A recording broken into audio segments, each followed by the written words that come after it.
ஓம் சாந்தி. எல்லோரும் குஷியாக இருக்கிறீங்களா? 28/9/2024 சாக்கார முரளி பாப்தாதா சொல்கிறாங்க, இனிமையான குழந்தைகளே, நீங்கள் எந்த அளவுக்கு சதோப்பிரதானமாக ஆகுறீங்களோ அந்த அளவுக்கு இயற்கை சீற்றங்கள் அதிகரிக்கும், பழைய உலகம் அழியும். இல்லை, நிறைய பேருக்கு டவுட் வரும், எல்லா பாபா குழந்தைங்களும் தூய்மையாக தான் இருக்கிறாங்களா? பாபா நினச்சிட்டு தான் இருக்கிறாங்களா? உலக அழிவு சொல்லும் அவங்க நினச்சிட்டு இருக்கிறாங்களா இல்லையான்ட்டு. சுற்றி உலக அழிவு நடக்குதில்ல, பாபா குழந்தைங்க பவர்ஃபுல் ஆக தான் உலக அழிவு நடக்கும். ஏன்னா சொர்க்கத்துக்கிட்ட வர வைக்கிறாங்க. அப்போ சொர்க்கம் வரும்போது உலகம் அழிஞ்சாதானே சொர்க்கம் வரும். ஸோ அந்த சொர்க்கத்துக்கு அவங்க தகுதியாகத்தான் உலக அழிவு நடக்கும்ன்றதை புரிஞ்சுக்கணும். இது நமக்கு எச்சரிக்கை. ஆஹா, நிறைய பேர் தயாராகிட்டு இருக்கிறாங்க, நம்ம அலட்சியமாக இருக்கிறோமே அப்படின்னு தெரிஞ்சுக்கிட்டு அதிவேகத்தில் ஓடணும். பாபாவை தவிர எதுவும் கண்ணுக்கு தெரியக்கூடாது. பழைய உலகம் முடிய போகுது. எந்த அளவுக்கு சதோப்பிரதானமாகுதோ அதோடு இந்த துக்கம் நிரம்பிய உலகம் முடிஞ்சிடும். இல்லை, எவ்வளோ துக்கம் இந்த உலகத்தில். கேள்வி, எந்த முயற்சி பண்ணுறதன் மூலமாக முயற்சி செய்யும் குழந்தைங்களால் முழு ஆஸ்தியை பாபா கிட்டேருந்து அடைய முடியும்? அதுக்கு பதில், பாபா கிட்டேருந்து நீங்கள் முழு ஆஸ்தியை அடையணுன்னா முதல்ல பாபாவை வாரிசாக்குங்க. அப்படின்னா என்ன அர்த்தம் தெரியுமா? உங்கள் கிட்டே இருக்கிற அத்தனையும் பாபா கிட்ட சரண்டர் பண்ணுறது. எதுவுமே என்னது இல்லை பாபா, எல்லாமே உன்னுடையது. அப்போ நீங்கள் எதை பற்றியும் கவலைப்பட மாட்டீங்க. ஐயோ, எனக்கு அப்புறம் என் குழந்தைய யார் பார்த்துக்குவா, தங்கச்சி யார் பார்த்துக்குவா, அப்பா அம்மாவை யார் பார்த்துக்குவா, அது ஒன்றுதே கிடையாது. அது அவரோடையது. தற்காலிகமாக குழந்தையா தங்கச்சியாக தம்பியாக பிறந்தாங்க, இதுக்கு முன்னாடி இருந்தாங்கல்ல, நீங்களா பார்த்துக்கிட்டீங்க. உங்களுக்கு அப்புறமும் கடவுள் பார்த்துக்குவார். யார் மூலமாக பார்த்துக்கணும்னு அவருக்கு தெரியும். ஸோ அதை தான் கடவுள் சொல்கிறார், உன்னை 21 பிறவி சொர்க்கத்தில் ராஜாவாக வச்சு பார்த்துக்கிறேன், ஆனால் அங்கே நான் வர்றதே இல்லை. ஆனால் இப்போ நான் வந்திருக்கிறேன், உன்னை பார்த்துக்க மாட்டேன்னா? அதனால் உன் சுமையெல்லாம் என்கிட்ட ஒப்படைச்சிடு, நான் சொல்கிறத மட்டும் கண்ணை மூடிட்டு ஃபாலோ பண்ணு. இப்படி ஃபாலோ பண்ண என் குழந்தைய யார் பார்த்துக்குவா, புருஷனை யார் பார்த்துக்குவா, மனைவி யார் பார்த்துக்குவா, அதை பற்றிலாம் நீ கவலைப்படாத. என்னமோ இப்போ நீ பார்த்துக்கிட்டு இருக்கிற மாதிரி, இல்லையா? ஸோ அதுதான் பாபா கிட்ட சரண்டர் ஆகிறது. எல்லாமே பண்ணுறது பாபா. பைபிளில் தாவீது சொல்லுவான், ஒரு எதிரி நாட்டுக்காரன் அவனே சண்டைக்கு வரும்பொழுது அவனை விட இவன் பலசாலி தான், இருந்தாலும் கடவுள்கிட்ட கேட்பான், எதிரியை என் கையில் ஒப்பு கொடுப்பீங்களா? நான் ஜெயிப்பேனான்னு கேட்க மாட்டான். இங்கே நானே கிடையாது, கடவுள் கொடுப்பாரா? சரின்னு சொன்னதுக்கப்புறம் போய் எடுத்து போவான். ஸோ அந்த மாதிரி ஒரு விஷயத்தையும் பாபா கிட்ட கேட்டு தான் நீங்கள் செய்யணும். ஏன்னா உங்களுக்குன்னு எதுவுமே கிடையாது, எதுவுமே உங்களது கிடையாது. எஜமானன் பாபா. அப்போ அவருடைய கட்டளை இல்லாமல் உங்களுடைய பார்வையோ வார்த்தையோ எண்ணமோ நீங்களாக உங்கள் இஷ்டத்துக்கு பயன்படுத்தக்கூடாது. அவர் சொல்கிறத தான் பார்க்கணும், அவர் சொல்கிறத தான் கேட்கணும், அவர் சொல்கிறத தான் செய்யணும்.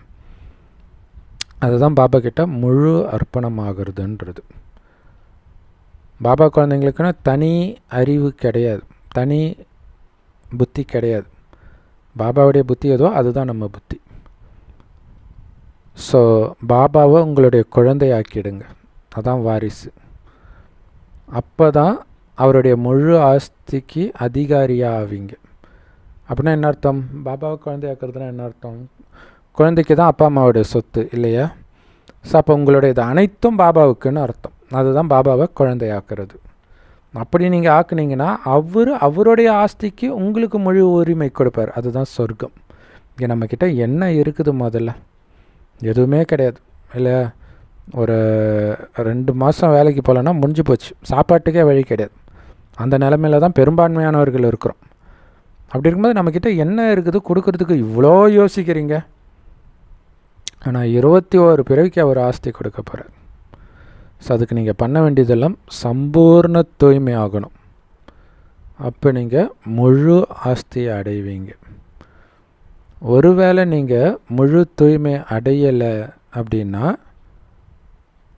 தண்டனை கிடைக்கும் பயங்கரமாக. கொஞ்சோண்டு பரிசும் கிடைக்கும். ஏன்னா பாபா ஞானத்தை எடுத்துட்டீங்க இல்லையா, அதனால் சொர்க்கத்துக்கு கண்டிப்பாக வருவீங்க. ஆனால் எப்போ வருவீங்க? கடைசியில் ஒரு பிறவி 2 பிறவி வருவீங்க. ஏதோ ஒரு வேலைக்காரன் பதவி அந்த மாதிரி ஏதோ ஒன்று, அவ்வளோதான். இப்போ முழுசாக தூய்மையானால் ராஜாவாகலாம். ஆரம்பத்திலே முழுசாக தூய்மையாகலைன்னா தண்டனை அடைஞ்சி பரிசு வாங்கிறது இல்லையா? அது அது ஒரு பரிசு. அது அடி உதையெல்லாம் கொடுத்துட்டு இந்த பரிசு வச்சுக்கோன்னு சொல்கிறது. ஓம் சாந்தி. குழந்தைங்க ஒருத்தருடைய நினைவில் மட்டும் இருக்கக்கூடாது. என்ன ஆடாது? பாபா எப்போவுமே ஒருத்தருடைய நினைவில் தானே இருக்க சொல்லுவார். இன்றைக்கி நான் ஒருத்தருடைய நினைவில் இருக்கக்கூடாதுன்றாரு. ஆமாம் குழந்தைகளே, 3 பேருடைய நினைவில் இருக்கணும். ஏன்னா அங்கே மும்மூர்த்தி இருக்கிறாங்க. யார் யார்? சிவபாபா அப்பாவாகவும் இருக்கிறார், ஆசிரியராகவும் இருக்கார், சத்குருவாகவும் இருக்கார். 3 பேருடைய நினைவு இல்லையா? பாபாவை நினச்சிக்கிட்டே இருக்கிறோம். ஆஸ்தியை கொடுத்தாரே அந்த போதை. இவ்வளோ நாள் கொடுத்ததெல்லாம் நீதானா பாபா? இது தெரியாமல் மனிதர்கள் மேலே நான் அன்பை வச்சு ஏமாந்தனே. அடுத்தது ஆசிரியர். இப்போ மீண்டும் அடையிறதுக்கான வழியை சொல்லி கொடுக்குறீங்களே பாபா. உலகத்தில் உன்ன மாதிரி பொறுமையான அன்பான ஆசிரியரை எங்கேயுமே பார்க்க முடியாதே பாபா. பெஸ்ட் டீச்சர் அவார்டு பாபாவுக்கு தான் கொடுக்கணும். மனுஷனுங்களுக்கு கொடுக்குறாங்க. சத்குரு சத்தியத்தை மட்டுமே போதித்து கூடவே இருந்து அழைச்சிட்டு போகிறார். வரம் கொடுத்துக்கிட்டே இருக்கிறார். அதை நீங்கள் அப்படியே உள்வாங்கிட்டீங்கன்னா அது வரம் உங்களுக்கு பிராப்தி ஆகிடும். உங்கள் எல்லோரும் கூட அழைச்சிட்டு போகிறதுக்கு தான் வந்திருக்கிறார். எப்படி பாபா எல்லாத்தையும் விட்டுட்டு வர்றது? அதுக்கு தான் பாபா ஒன்று ஒன்றா கட் பண்ணிக்கிட்டே இருப்பார். சந்தோஷப்படணும். எந்த உறவு உங்களுக்கு ரொம்ப உயிருக்கு உயிராக இருக்குதோ அதை தான் ஃபஸ்ட்டு கட் பண்ணுவார். வலிக்குதுன்னு அழாதீங்க. ஏன்னா கடைசி நேரத்தில் அது உங்களை ஏமாத்துறதுக்கு பதிலாக இப்போ கொஞ்சம் வலி அனுபவிக்கிறது நல்லது இல்லையா? ஸோ கடைசி நேரத்தில் நீங்கள் உயிர் பிரியறதுக்கு கொஞ்ச நேரம் முன்னாடி அவங்க உயிர் பிரிஞ்சதுன்னா என்ன ஆகும்? அவங்கள நினச்சிட்டு முடிஞ்சு போச்சு எல்லா கதையும். ஸோ எல்லோரையும் அழைச்சிட்டு போகிறதுக்கு தான் பாபா வந்திருக்கார். இந்த புது விஷயத்தை நீங்கள் மட்டும்தான் புரிஞ்சிருக்கிறீங்க.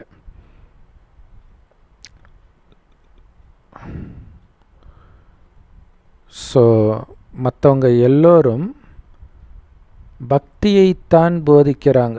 வேத சாஸ்திரங்களை படிக்கிறது எல்லாமே என்னது? மனிதர்கள், கடவுள் கிடையாது.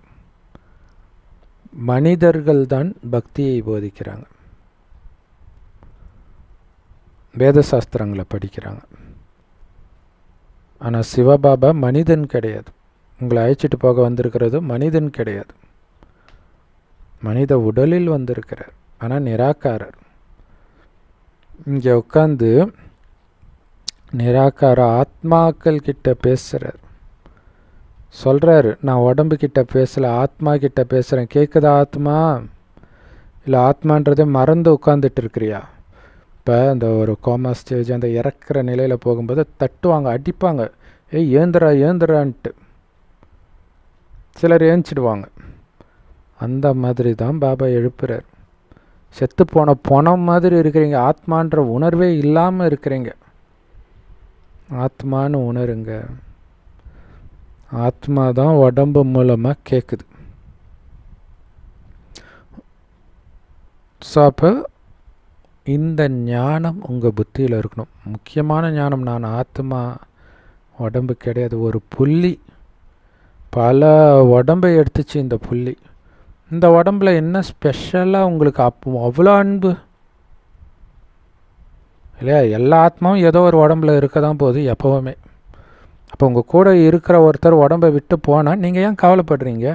அவ்வளோதானே, உலகம் அழிஞ்சிடுச்சா? நிறைய பேர் இருக்க தான் போகிறாங்க எப்போவுமே. அதனால் நீங்கள் எதன் மீதும் பற்று வைக்காமல், நான் ஆத்மா, அந்த ஆத்மா கொஞ்ச நேரம் இந்த உடம்புல வந்துச்சு, வேறு பஸ்ஸு பிடிச்சி போன மாதிரி தான். ஸோ இது உங்களுக்கு ஞாபகம் இருக்கணும்.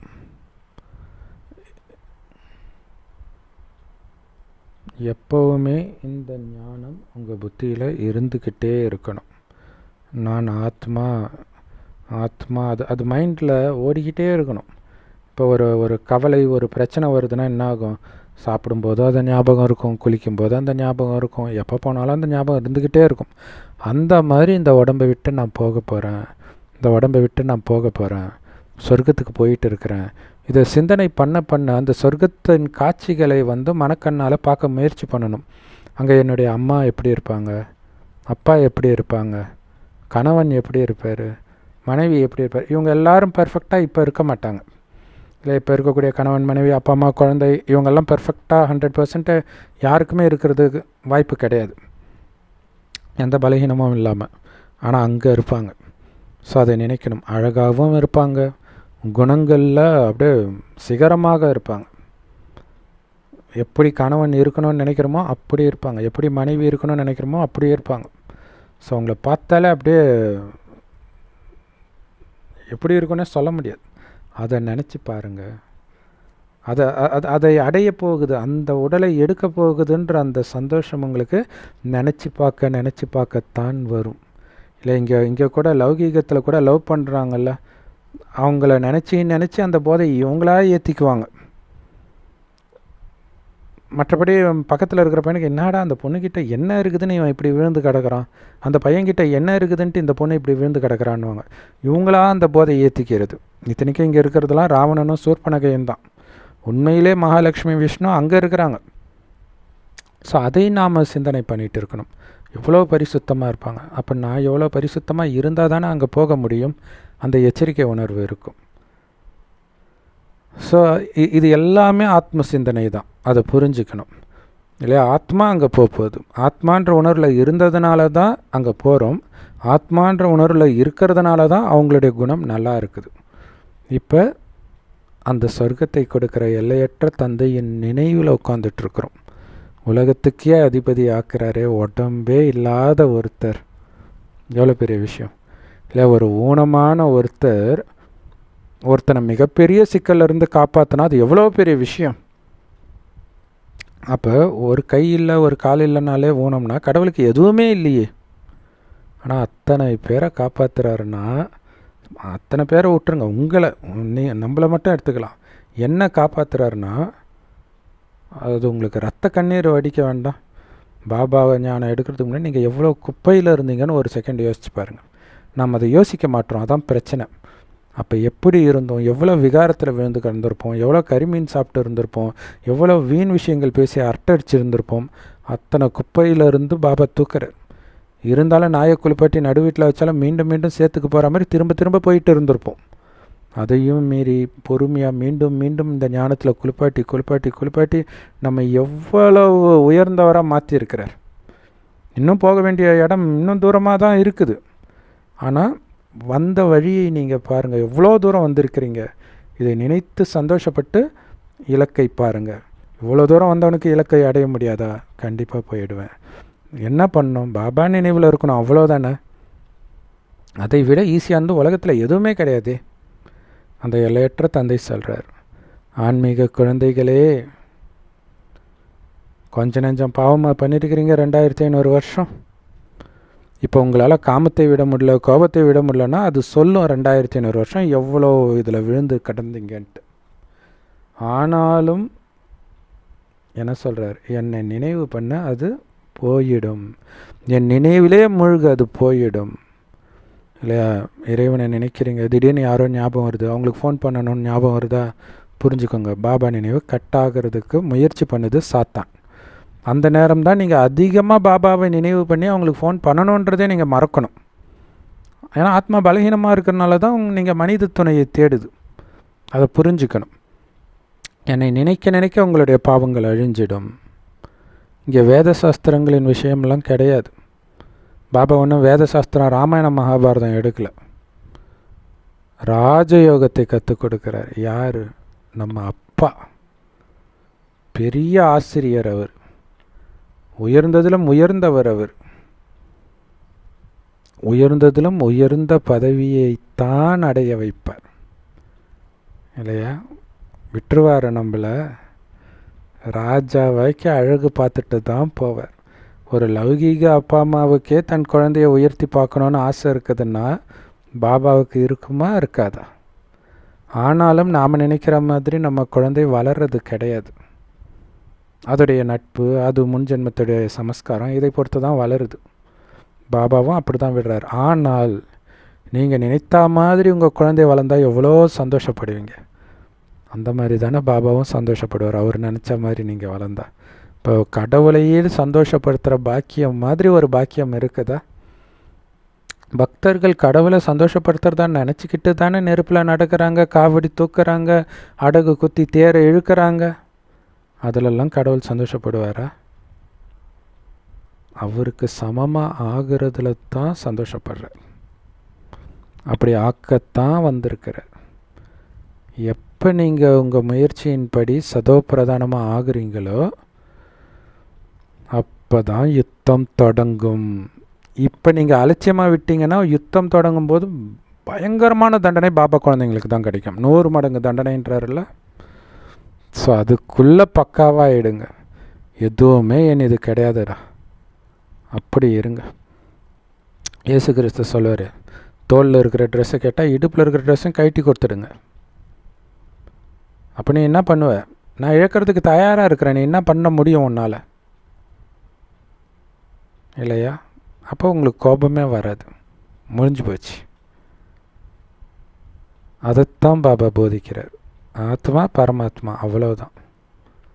ஸோ யுத்தமும் ஸ்டார்ட் ஆகிடும், இயற்கை சீற்றமும் ஸ்டார்ட் ஆகிடும். எல்லாமே இப்போ நடக்கிறத கண்ணு முன்னாடி பார்த்தும் நாம் அலட்சியமாக இருக்கலாமா? பாபா மேலே சந்தேகம் படலாமா? கண்டிப்பாக பாபா நினைவிலேயே இருக்கணும். அதை விட்டால் உங்களுக்கு பாதுகாப்பு கிடையாது. பாபா கொடுக்குற ஞானம் ஃபுல்லாக உங்களுடைய புத்தியில் இருக்கணும்.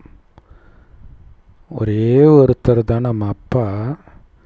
அவர் ஒரே ஒரு தடவை இந்த சங்கமகத்தில் தான் வரார். வந்து புது உலகத்துக்கு போகிறதுக்கான புத்தம்புது ஞானத்தை கொடுக்கிறார். சின்ன குழந்தை கூட பாபாவை நினைக்கும் இல்லையா? புள்ளியாக இருக்கிறாரு, பாபான்னு சொன்னால் பாபா பாபான்னு சொல்லிட்டு இருக்க போகுது. நீங்கள் புத்திசாலி குழந்தைங்க. பாபாவை நினைவு செய்தால் உங்கள் பாவம் அழியும், உயர்ந்த பதவியை அடைவீங்கன்னு உங்களுக்கு தெரியும். ஸோ புது உலகத்தில் அந்த லக்ஷ்மி நாராயணன் பதவியை சிவபாபா கிட்ட இருந்து தான் அவங்க அடைஞ்சாங்கன்னு உங்களுக்கு தெரியும். எப்படி அடைஞ்சாங்க? பாபாவை நினைவு செய்து தான் அடைஞ்சாங்க. இப்போ அந்த லக்ஷ்மி நாராயணன் எங்கே? 84 பிறவி சக்கரத்தில் சுற்றி வந்து இப்போ பிரம்மா சரஸ்வதியாக மாறிட்டாங்க. இப்போ மீண்டும் இந்த ஞானத்தை எடுத்து சதோ பிரதானமாகி லக்ஷ்மி நாராயணனாக ஆகிடுவாங்க. அதற்காக முயற்சி பண்ணிட்டு இருக்கிறாங்க நிரந்தரமாக. நமக்கு இந்த வீண் எண்ணம், சந்தேகம் இதெல்லாம் உங்கள் நேரத்தை வீணாக்குது, அவ்வளோதான். வெளி உலக இன்பம், அஞ்ஞானிகள் மாதிரி அஞ்ஞானிகள் கூட பேசிகிட்டு இருக்கிறது, அல்லது பாபா குழந்தைங்க கிட்டே கூட அஞ்ஞானிகள் மாதிரி பேசிகிட்டு இருக்கிறது உங்கள் நேரம் விரயமாகிட்டு இருக்கும். ஸோ இந்த சிருஷ்டியின் முதலிடை கடை ஞானம் தெரியுமில்ல, அதை மனதில் சுற்றிக்கிட்டே இருங்க இல்லையா? சொர்க்கத்தில் தேவதையாக இருந்தேன், அதுக்கு முன்னாடி பரந்தாமத்தில் எந்த நினைவும் இல்லாமல் ஆனந்தமாக இருந்தேன், உடலை பற்றிய சிந்தனையே இல்லை, உடலும் இல்லை. பிறகு அங்கேருந்து சொர்க்கத்துக்கு வரேன், அழகிய உடல் இருந்தாலும் என்னுடைய கவனம் ஆத்மாவில் இருக்குது. பிறரை பார்த்தாலும் அவங்க ஆத்மாவைத்தான் பார்க்குது. அழியக்கூடிய எந்த விஷயத்திலும் மயங்கல புத்தி. அதனால் காமம் வரல, கோபம் வரல, பரிசுத்தமான இருந்துச்சு என் பார்வை, ஆழ்ந்த அமைதியை வெளிப்படுத்திச்சு என்னுடைய வார்த்தைகள், இனிமையாக இருந்துச்சு. அடுத்தது துவாபர யுகத்தில் எனக்கு கோயில் கட்டினாங்க. அப்போ என்னுடைய ஜடச்சிலை மூலமாக சக்தி போச்சு பக்தர்களுக்கு. இப்போ அனைத்தையும் இழந்து பாபா கிட்ட வந்துட்டேன். இப்போவும் தட்டி கொடுத்து கவலைப்படாத குழந்தை, நான் இருக்கிறேன், எல்லாத்தையும் நான் நிரப்புகிறேன். குடும்பம், குழந்தை இதெல்லாம் உருவாக்காமல் இரு, பெட்டர். உருவாக்கிட்டியா, பொறுப்பை என்கிட்ட கொடுத்துட்டு உருவாக்கலைன்னு நினச்சிட்டு கடமையை செய். ஆனால் நாளைக்கு என்னாகும், அடுத்த வருஷம் என்னாகும், அதை பற்றிலாம் நீ கவலைப்படாத. இருக்கிற வரைக்கும் கடமை செய், எதை பற்றியும் யோசிக்காத. என் நினைவில் இரு. என் நினைவில் எல்லாத்தையும் மறந்து போயிடும். அப்படியே பறந்து மேலே வா சூக்ஷ்மோதனத்துக்கு. வேறு எந்த நினைவும் இல்லாமல் பாபா நினைவோட சரீரத்தை விட்டால் ஃபரிஸ்தாவாக மேலே வந்துடுவேன். ஸோ இதை மனதுக்குள்ளே சதா சுற்றிக்கிட்டே இருக்கணும். இதை சுற்றலைன்னா ஆத்மா குப்பையை சுற்றி பலகீனமாயிடும்.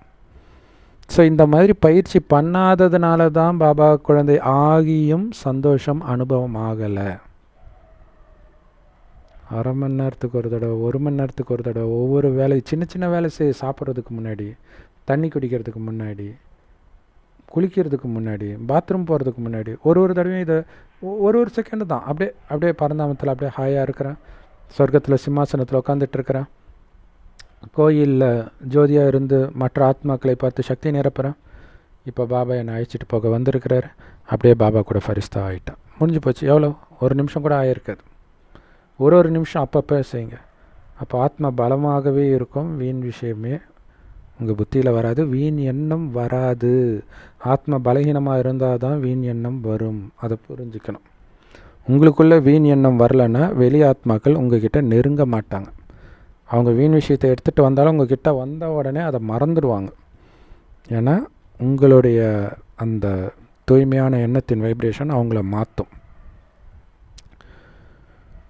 பாபா சொல்கிறார், இனி நீங்கள் ஜடச்சிலைக்கு முன்னாடி கண்மூடித்தனமான நம்பிக்கையில் தலை வணங்கிட்டு இருக்க மாட்டீங்க இல்லையா? பக்தியெல்லாம் பண்ணுறது கிடையாது. சேவை செய்கிறதுக்காக வேணால் கோயிலுக்கு போவீங்க. பர்மிஷன் வாங்கணும் அந்த சாமியாருக்கு, பூசாரிக்கிட்டன்னு வேணால் கையெடுத்து கும்பிட்டுட்டு விபூதியை ஒன்று போட்டுக்கிட்டு, ஏன்னா யுக்தியாக தானே பர்மிஷன் கேட்க முடியும். நீங்கள் பொட்டே இல்லாமல் போனீங்கன்னா அவங்க என்ன நினைப்பாங்க? கிறிஸ்டின் வந்திருக்கிறாங்க போல இருக்குன்னு நினைப்பாங்க. வெள்ளை ட்ரெஸ்க்கும் அதுக்கும். மனிதர்கள் வெள்ளை ட்ரெஸ்ஸில் போகணுன்னு கூட அவசியம் கிடையாது இல்லையா? அழகாக எல்லோரும் எப்படி போகிறாங்களோ அப்படியே கூட நீங்கள் போகலாம்.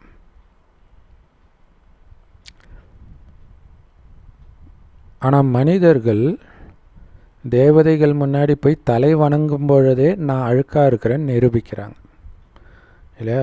உயர்ந்தவர் முன்னாடி தாழ்ந்தவர் தானே தலை வணங்குவாங்க. அப்போ நான் தாழ்ந்தவன், எதனால்? அழுக்காக இருக்கிறேன். அதனால் பக்தர்கள் என்ன சொல்கிறாங்க? நீங்கள் அனைத்து தெய்வீக குணங்களிலும் நிரம்பியவர்களாக இருக்கிறீங்க. ஆனால் எங்களை பாருங்கள், பாவிகளாக, விகாரிகளாக, எந்த குணமும் இல்லாதவர்களாக இருக்கிறோம்.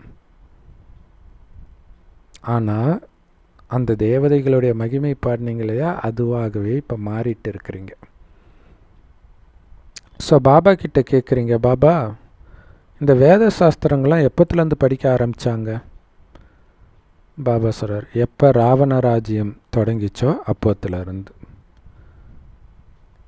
ஏன்னா இந்த பக்தி எல்லாமே, வேத சாஸ்திரங்கள் இது எல்லாமே பக்தி மார்க்கத்தின் விஸ்தாரங்கள், கிளைகள். ஸோ இங்கே உட்காந்துட்டு இருக்கும்போது உங்களுடைய புத்தி ஃப்ரீயாக இருக்கக்கூடாது. இந்த ஞானத்தை எல்லாம் சிந்தனை பண்ணிக்கிட்டு தாரணை பண்ணிக்கிட்டு இருக்கணும் இல்லையா? மாடு காலையில் மேய்ஞ்சதெல்லாம் நைட்டு ஒரு இடத்துல உட்காந்து அசைப்போடும்.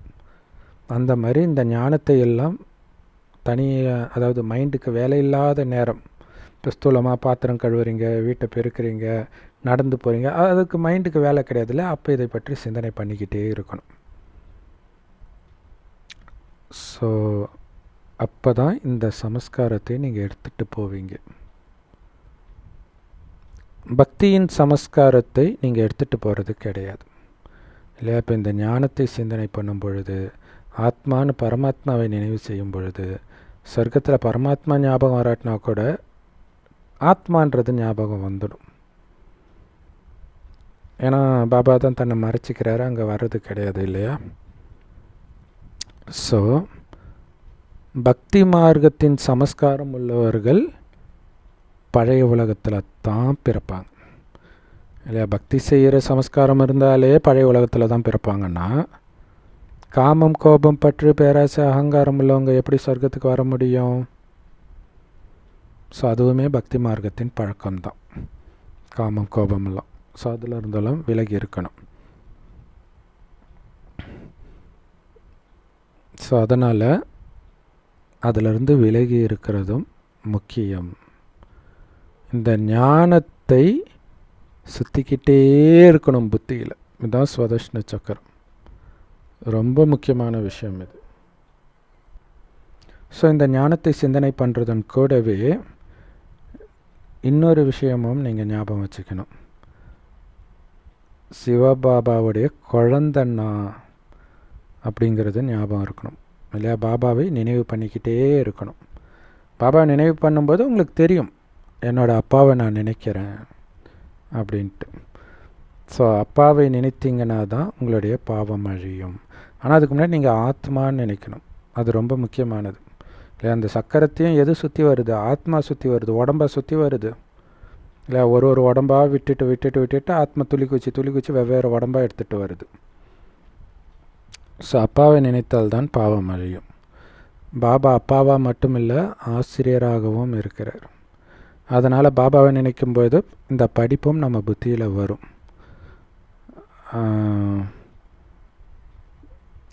நமக்கு இந்த உலக சக்கரத்துடைய ஞானம் நம்ம புத்தியில் இருக்குது. இதன் மூலமாக தான் நீங்கள் உலக மகா சக்கரவர்த்தி மகாராஜாவாக ஆவீங்க. என்ன ஆகுதுன்னா, இந்த ஞானத்தை சுத்த புத்தி வந்து பவர்ஃபுல்லாகும், சக்திசாலியாகும்.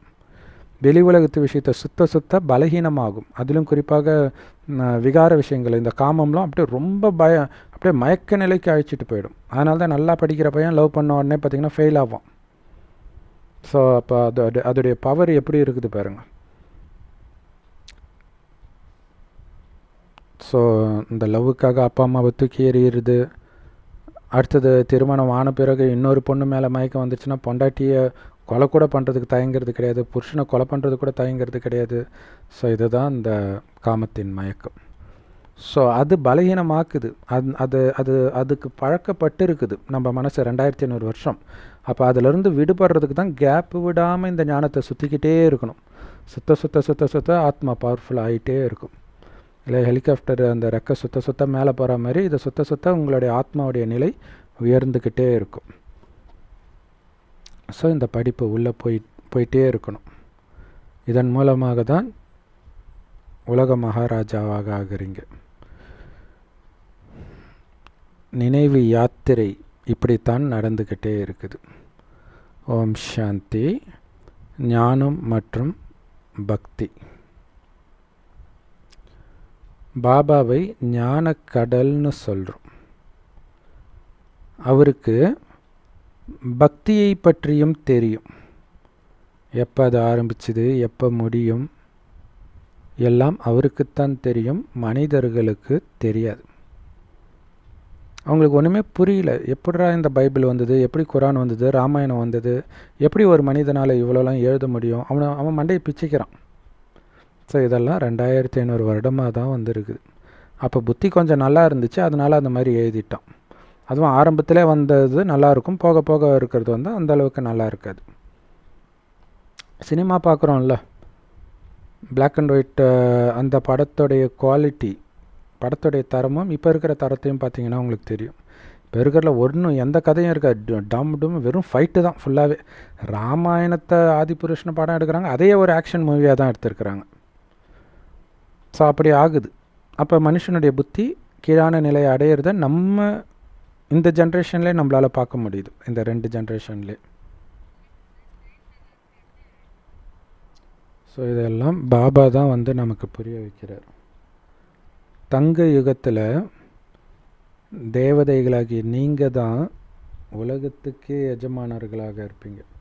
ஸோ பாபா நம்மையே தேவதைன்னு சொல்கிறார். இப்பயே அங்கே தான் தேவதை, பட் எப்படி சொல்கிறார் பாருங்கள், தேவதைகளாகிய நீங்கள் உலகத்துக்கே எஜமானர்களாக இருப்பீங்க. ஸோ அந்த போதை வருதா? பாபா பார்க்குறார், 3 காலத்தையும் பார்க்குறார். நம்மளும் பார்க்கணும். பார்க்கும்பொழுது தான் அந்த நிச்சய புத்தி வரும், சந்தோஷம் வரும், அந்த போதையிலே இருப்பீங்க. அப்போ தான் உங்கள் மனம் தெளிவாக இருக்கும். இங்கே எதை இழந்தாலும் உங்களுக்கு கோபம், காமம் இதெல்லாம் வராமல் இருக்கும். ஸோ அந்த லட்சியத்தை நீங்கள் பார்த்துக்கிட்டே இருக்கணும்.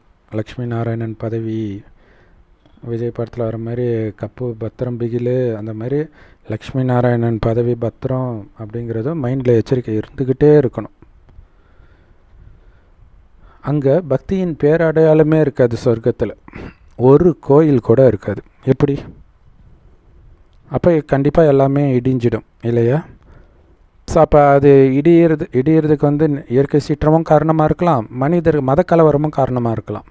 மொத்தத்தில் சொர்க்கத்தை உருவாக்குறதுக்கு தான் அவங்க அதை பண்ணுறாங்க. நீங்கள் ஏன் டென்ஷன் ஆகுறீங்க? அதை புரிஞ்சுக்கணும். அதனால தான் இந்த உலகத்தில் உள்ள எதுக்கும் உங்களுக்கும் சம்மந்தம் கிடையாது. நீங்கள் செத்துட்டீங்க, சொர்க்கத்தில் வாழ்ந்துட்டு இருங்கன்றார். ஸோ அங்கே வெறும் தேவதைகள் மட்டும்தான் இருப்பாங்க. அவங்களுடைய கோயில் ஜடச்சிலையெல்லாம் இருக்காது. ஸோ உலகம் பாதி பழசான பிறகு, அதாவது 2500 வருஷம் ஆன பிறகு, திரேத்தாயுகம் மற்றும் துவாபர யுகத்தின் சங்கமம் வருது. அங்கே தான் ராவணன் பிறக்கிறான். அந்த சங்கமத்தில் பிறக்கிறான். இந்த கலியுக சத்தியுக சங்கமத்தில் பாபா வர்றார். அதே மாதிரி இது ரகசியம் இன்றைக்கி தான் சொல்கிறார் இல்லையா? திரேத்தாயுக துவாபரயுக சங்கமத்தில் ராவணன் பிறக்கிறான், ராவணன் வரான்றார். ஸோ கண்டிப்பாக அங்கேயும் ஒரு சங்கமம் இருக்கும். கொஞ்சமாக ராவணன் வருவான். வெள்ளி யுகம் மற்றும் காப்பர் யுகத்தின் இடையில் வரான். அப்போ தான் தேவதைகள் பாவ மார்க்கத்தில் விழ ஆரம்பிக்கிறாங்க. உங்களை தவிர இந்த விஷயம் வேறு யாருக்கும் தெரியாது. பாபா இது பார்த்திங்கன்னா, நீங்கள் கோயிலே பார்த்திங்கன்னா அந்த ஆபாச சிலைகளே வந்து பாதி கோபுரத்துக்கு கீழே தான் வரும், அதுக்கு மேலே இருக்காது பெரும்பாலும். ஸோ அதுவே பார்த்திங்கன்னா பாதியிலேருந்து வருது அப்படிங்கிறத குறிக்குது. ஸோ பாபா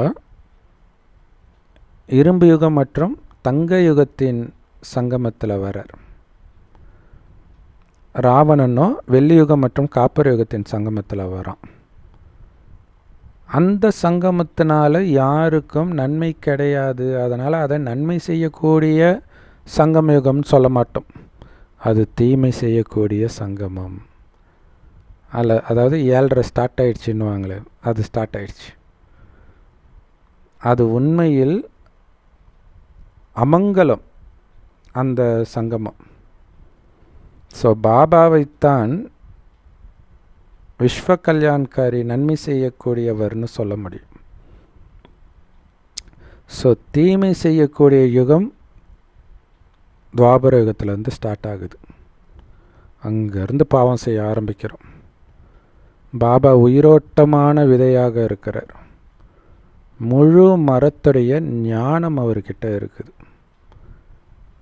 ஒருவேளை அந்த ஜட மரம் இருக்குது இல்லையா, வெளி உலகத்தில் மாமரம், தென்னை மரம், கொய்யா மரம், அதோடைய விதைக்கு உயிர் இருந்துச்சுன்னா அது எப்படி அந்த விதையிலிருந்து வந்தது அந்த மரம்னு சொல்லும். ஆனால் அது ஜட விதை, பேச முடியாது. ஆனால் பாபா உயிரோட்டமான விதை, அதனால் இந்த மனித சிருஷ்டி மரம் எப்படி வந்ததுன்னு புரிய வைக்கிறார். ஆனாலும் நம்ம புரிஞ்சுக்கிறோம், அந்த கொய்யாக்காய் அல்லது மாமரம் இதெல்லாம் விதையை நடுறோம். அங்கேருந்து முதல்ல சின்ன செடி வருது, பிறகு கொஞ்சம் கொஞ்சமாக பெருசாகி கனி கொடுக்க ஆரம்பிக்குது. ஸோ உயிரோட்டமானவரால் மட்டும்தான் எல்லாத்தையும் சொல்ல முடியும். உயிரோட்டமான விதையாக இருக்கக்கூடிய சிவபாபாவால் தான். இன்றைய உலகத்தில் மனிதர்கள் எல்லா விதமான வேலையும் செய்கிறாங்க. என்னென்ன விஷயங்களை உருவாக்குறாங்க. நிலவுக்கெல்லாம் போக முயற்சி பண்ணுறாங்க. அதெல்லாம் நீங்கள் கேட்குறீங்க. எவ்வளோ உயரத்துக்கு போகிறாங்க, லட்சம் கோடி மைல் தூரத்துக்கெல்லாம் போகிறாங்க. நிலவுக்கு போகிறாங்க ரிசர்ச் பண்ணுறதுக்கு. ஸோ அது என்ன மாதிரி இடம் இல்லையா, சந்திராயன் விட்டாங்க இல்லையா, அதே மாதிரி கடலுடைய ஆழத்துக்கும் போகிறாங்க, அதை பற்றி தெரிஞ்சுக்கணுன்ட்டு. ஆனால் அதோடைய இறுதியை அடைய முடியாது. ஏன்னா போக போக போக தண்ணி தண்ணி தண்ணி இன்னும் தண்ணி. அதே மாதிரி ஏரோப்ளேனில் போய்கிட்டே இருக்கிறாங்க. ஆனால் உயரத்துக்கு போகணும்னா அந்த அளவுக்கு அவங்களுக்கு பெட்ரோலும் வேணுமே, போயிட்டு திரும்பி வேற வரணும்ல. வானமும் எல்லையற்றதாக இருக்குது, கடலும் எல்லையற்றதாக இருக்குது. எப்படி பாபா எல்லையற்ற ஞானக்கடலாக இருக்கிறாரோ அந்த மாதிரி அந்த கடல் கூட எல்லையற்ற நீரின் கடலாக இருக்குது. அதே மாதிரி ஆகாய தத்துவமும் எல்லையற்றதாக இருக்குது, பூமியும் எல்லையற்றதாக தான் இருக்குது. நீங்கள் பாட்டுக்கு போய்கிட்டே இருக்க வேண்டியதுதான். கடலுக்கு அடியிலும் பார்த்திங்கன்னா மண் தான் இருக்கும், பூமி தான் இருக்கும். ஸோ மலை எது மேலே இருக்குது? அதுவும் பூமி மேலே தான் இருக்குது. ஸோ சில சமயம் பூமியை நோண்டுறாங்க, அவங்க ஆச்சரியப்படுற வகையில் உள்ளே இருந்து மலை வருது, மலை வெளிப்படுது. அதுக்கும் கீழே தண்ணியும் இருக்குது.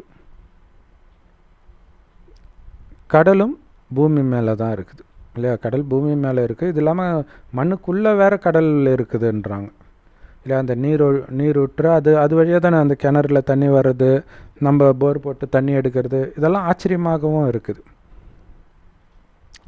ஸோ யாருமே இந்த நீரின் கடைசி முனையையோ பூமியின் கடைசி முனையையோ அடைய முடியாது. இது கடலுக்கும் வானத்துக்கும் பூமிக்கும் பொருந்தும், ஆனால் பரமபிதா பரமாத்மாவுக்கு பொருந்தாது. அவருடைய அடியும் முடியும் காண முடியாது அப்படின்னு பக்தியில் மகிமைப்படுறாங்க, ஆனால் உண்மையில் அவர் அப்படி கிடையாது.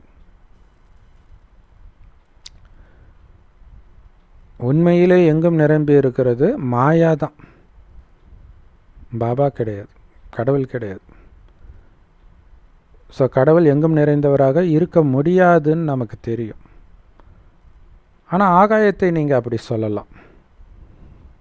பஞ்ச தத்துவம் இருக்குது, பூமி, நீர், நெருப்பு, காற்று, ஆகாயம் எல்லாமே இப்போ தம பிரதானம் ஆயிடுச்சு.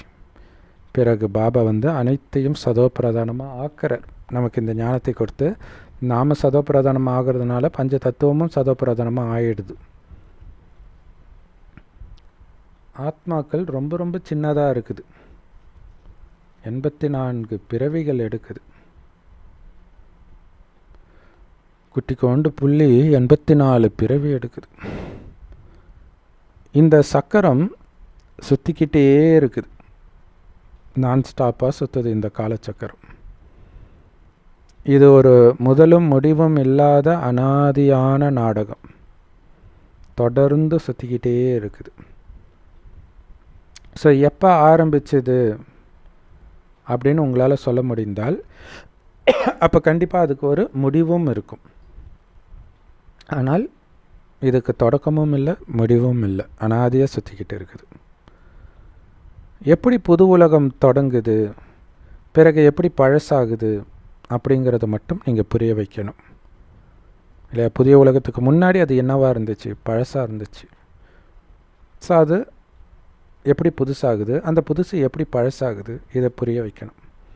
இது 5000 வருட காலச்சக்கரம் தொடர்ந்து சுற்றிக்கிட்டே இருக்குது. இப்போ இதை நீங்கள் புரிஞ்சுக்கிட்டீங்க.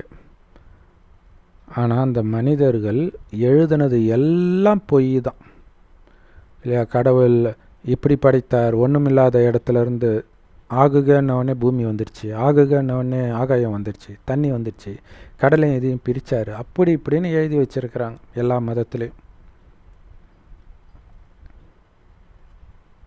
தான் பாபா சொல்றார், அது எல்லாம் பொய்யை தவிர வேறு எதுவும் இல்லை. அது மட்டும் இல்லாமல் தங்க யுகம் சத்தியுகத்துடைய ஆயுளை லட்சக்கணக்கான வருடங்கள் அப்படின்னு எழுதிட்டாங்க. அப்போ மனிதர்கள் அதை கேட்கும் பொழுது அது உண்மைன்னு வேற நம்பிடுறாங்க. அதனால் அவங்களுக்கு கடவுள் எப்போ வருவார்னு அவருடைய அறிமுகத்தை எப்போ கொடுப்பாருன்னு அவங்களுக்கு தெரியல.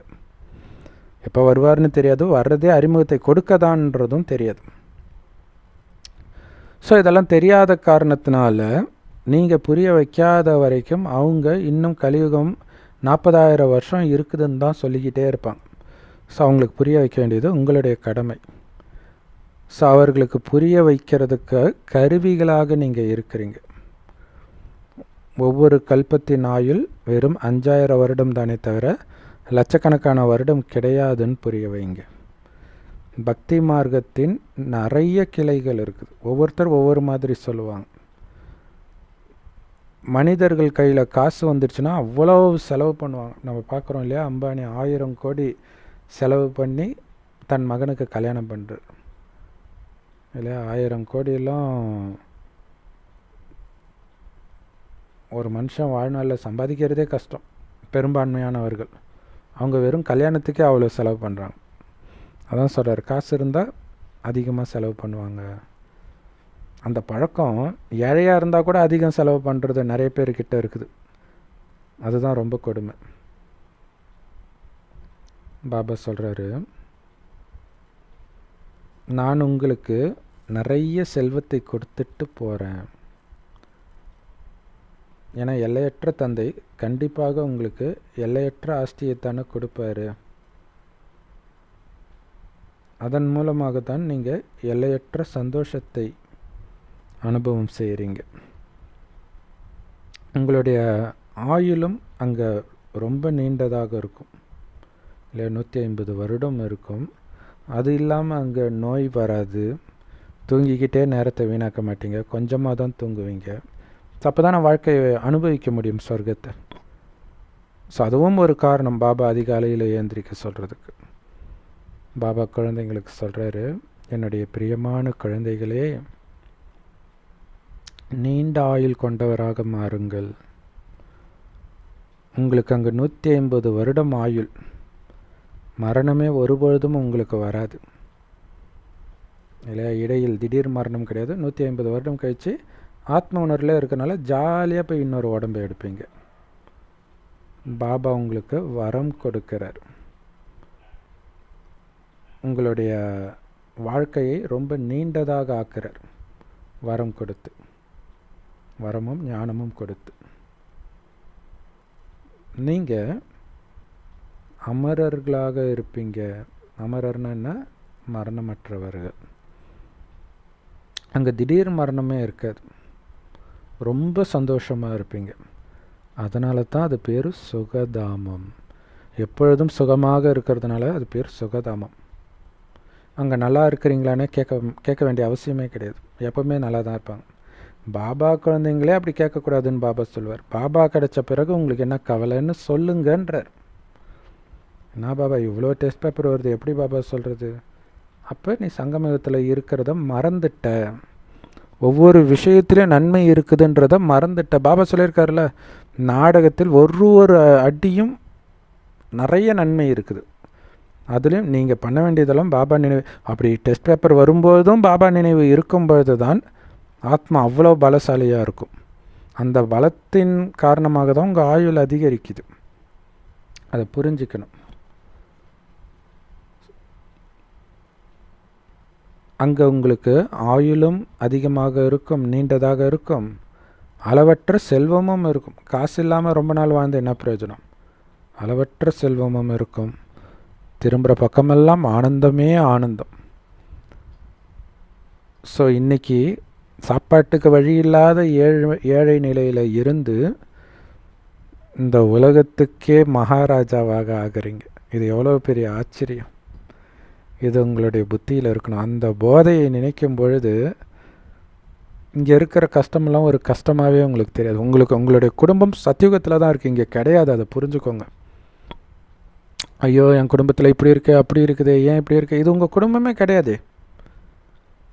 உங்கள் குடும்பம் சொர்க்கத்தில் இருக்கீங்க. நீங்கள் செத்து போயிட்டீங்க, வெறும் ஆத்மா இருக்குது. பேய்க்கு எது குடும்பம்?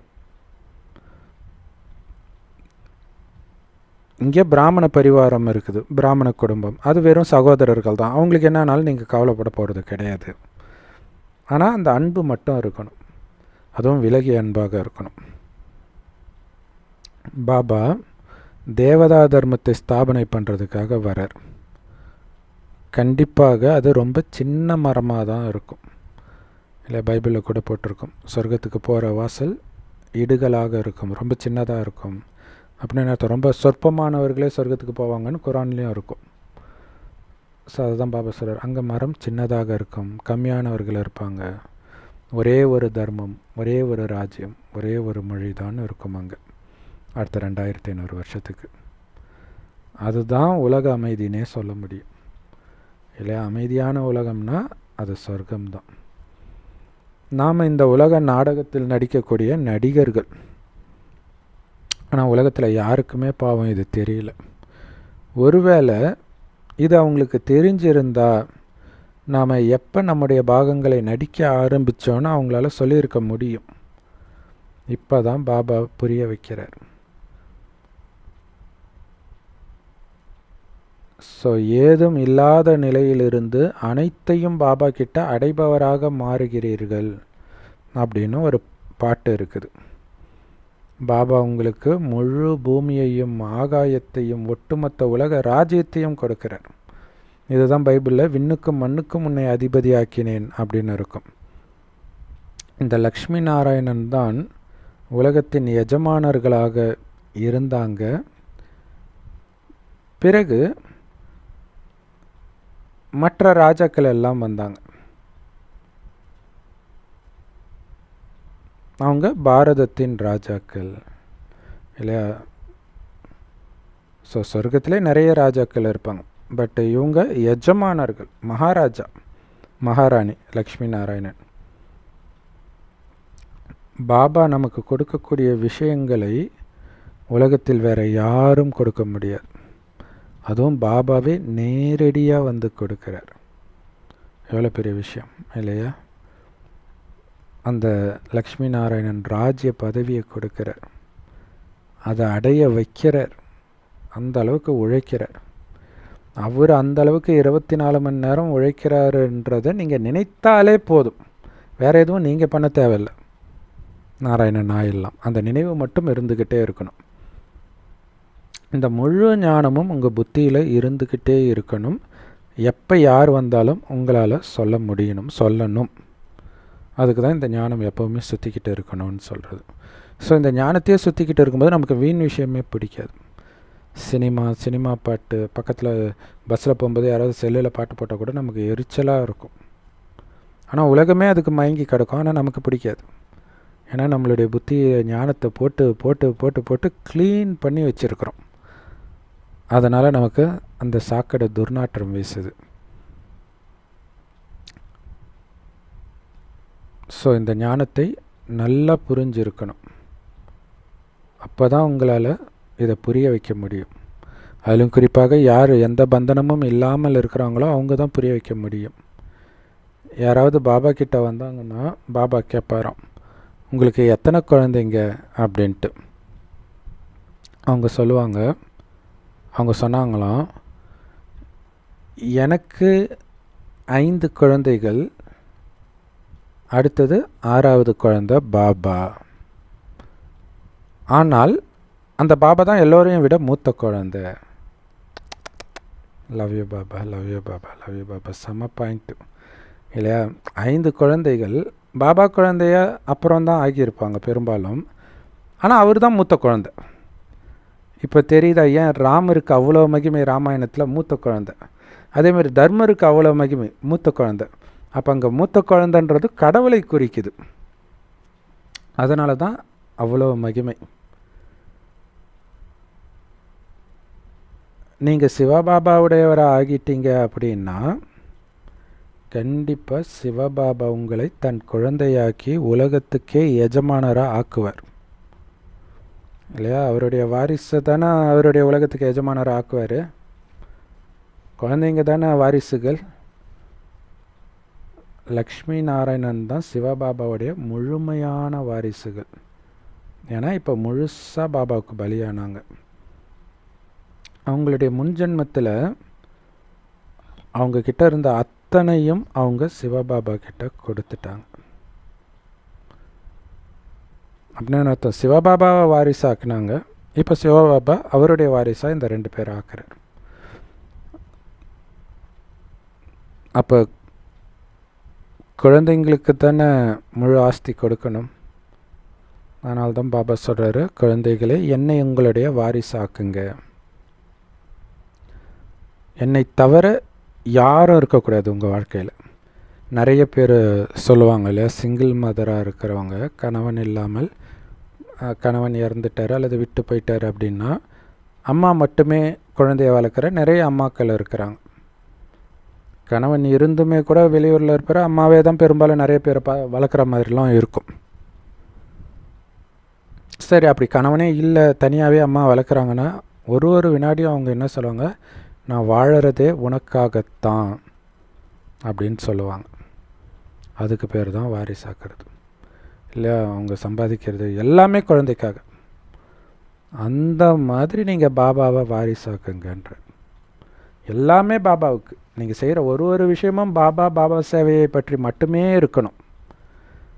வேறு யாரை பற்றிய எண்ணமும் வரக்கூடாது, வேறு யாருமே இருக்கக்கூடாதுன்ற. பாபா இது எல்லாமே உங்களுடையது, உங்களுடையது அனைத்தும் என்னுடையதுன்னு சொல்கிறீங்க இல்லையா? இப்போ இதை எல்லாத்தையும் உங்ககிட்ட கொடுக்குறேன் பாபா, உங்களுடைய சொர்க்கத்தை என்கிட்ட கொடுத்துடுங்க பாபான்றீங்க. நீங்கள் எனக்கு உலக ராஜ்யத்தை கொடுக்குறீங்க, ஏன்னா நான் எல்லாத்தையும் உங்ககிட்ட கொடுத்தேன், என்கிட்ட இருந்ததை. இது நாடகத்தில் பதிவாகி இருக்குது. அர்ஜுனனுக்கு உலக அழிவின் காட்சி காணப்பட்டது இல்லையா? உலக அழிவின் காட்சி அவர் பார்க்குறார் அர்ஜுனன். பிறகு சதுர்புஜ விஷ்ணுவுடைய காட்சியும் பார்க்குறார். அந்த அர்ஜுனன் வேற யாரும் கிடையாது, இந்த பிரம்மாவுக்கு தான் அந்த காட்சி கிடச்சிது. இவர் தான் அந்த அர்ஜுனன். பாருங்கள், இப்போ நான் இந்த ராஜ்யத்தை அடையிறேன், அப்போ நான் ஏன் சிவபாபாவை என்னுடைய வாரிசு ஆக்க மாட்டேன், ஆக்கக்கூடாது? உலக ராஜ்யத்தையே கொடுக்குறாரு, இங்கே ஒன்றுமே கிடையாது. அதாவது ஒரு கிராமத்தில் லோக்கல் ஸ்லாங்கில் ஒன்று சொல்லுவாங்க, உயிரை கொடுத்த கடவுளுக்கு முடியை கொடுக்கறது. அந்த முடின்றத லோக்கல் ஸ்லாங்கில் சொல்லுவாங்க. அந்த மாதிரி தான் இப்போ உங்ககிட்ட இருக்கிறத கொடுக்கறது. நீங்கள் கொடுக்கறதுலாம் அதுக்கு சமந்தான், என்ன உங்ககிட்ட இருக்குது. ஆனால் கடவுள் உயிர் தானம் கொடுக்குறார் இல்லையா? மற்றவங்கெல்லாம் போய் இறந்து கிடப்பாங்க மேலே சொர்க்கத்தில் இங்கே ராஜ்யம் ஆண்டுட்டு இருக்கும்போது. அங்கே உயிரை கொடுப்பவருக்கு நீங்கள் கொடுக்கறதெல்லாம் அந்த முடிக்கு சமம். முடியினால் உங்களுக்கு எந்த யூஸும் கிடையாது, உங்களுக்கு தொல்லை தான் அது ஒரு லெவலுக்கு மேலே போச்சுன்னா. அந்த மாதிரி தான் நீங்கள் எல்லாத்தையும் கொடுக்குறீங்க. ஏன்னா இங்கே இருக்கிறதெல்லாம் ஒன்றுத்துக்கும் உதவாதது.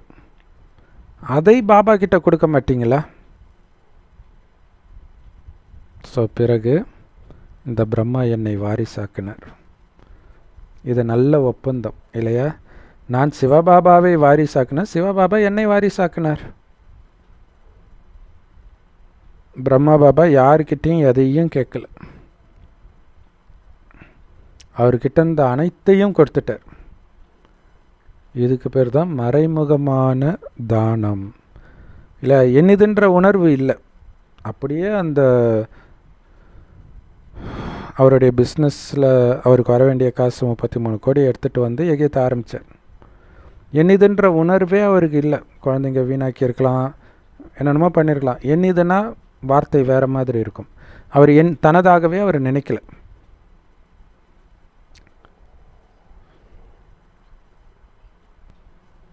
ஸோ யாருக்குமே அவருக்கு என்ன ஆச்சுன்னு தெரியாது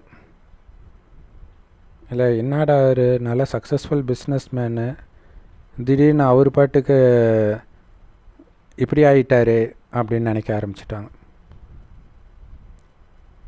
சில மனிதர்கள் என்ன நினச்சிட்டாங்கன்னா, அவருக்கு ஏதோ ஒரு வைராக்கியம் வந்து சன்னியாசி ஆகிட்டாரு அப்படி புரிஞ்சுக்கிட்டாங்க. ஸோ இந்த பெண் குழந்தைங்க கூட சொல்கிறாங்க, எனக்கு 5 குழந்தை இருக்குது, அடுத்தது சிவபாபாவையும் என்னுடைய இன்னொரு குழந்தைய நான் தத்தெடுத்துக்கிட்டேன். இந்த பிரம்மாவோ தன்னுடைய அனைத்தையும் சிவபாபா முன்னாடி வச்சிட்டார். அதன் மூலமாக தான் இத்தனை குழந்தைங்களுக்கு சேவை நடந்துச்சு. அவருடைய காசு ஃபுல்லாக வச்சு தான் யஜ்யத்தை வளர்த்தார்.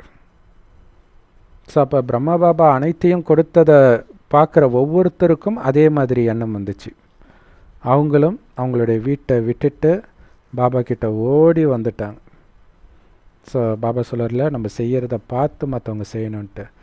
அப்போ பிரம்மா பாபா என்ன பண்ணாரோ அதை பார்த்து மற்றவங்களும் பண்ண ஆரம்பிச்சிட்டாங்க. அப்போ ஆரம்பிச்சது குழப்பம், கூச்சல், பிரச்சனை. ஏன்னா வீட்டை விட்டுட்டு வரக்கூடிய தைரியம் வச்சாங்க, குடும்பம் வாசல் எல்லாத்தையும் விட்டுட்டு வந்தாங்க.